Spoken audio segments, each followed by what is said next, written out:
வணக்கம். இது எஃப்ஐஆர். நாட்டின் பல்வேறு இடங்களில் நிகழ்ந்த குற்றங்கள் மற்றும் அதன் பின்னணி பற்றிய தொகுப்புகளை பார்க்கலாம்.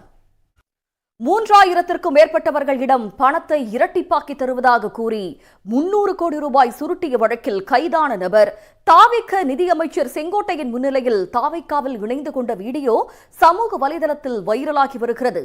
மக்களை ஏமாற்றி பணம் பறித்தவரை கட்சியில் சேர்த்துக் கொள்வதுதான் தூய சக்தியா என்று தாவிகாவை நோக்கி பாதிக்கப்பட்டவர்கள் கேள்வி எழுப்பியிருப்பதன் பின்னணி என்ன?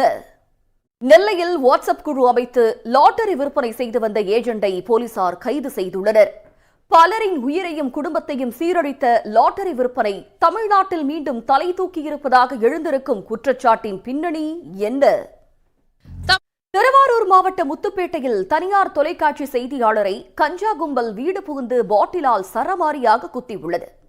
சிசிடிவி காட்சிகள் வெளியாகி பரபரப்பை ஏற்படுத்தியுள்ளது. தாக்குதலுக்கு காரணம் என்ன? கிளாம்பாக்கத்தில் ஆம்னி பேருந்து ஓட்டுநருக்கும் பயணிக்கும் இடையே நடந்த தாக்குதல் காட்சி சமூக வலைதளத்தில் வைரலாக பகிரப்பட்டு வருகிறது.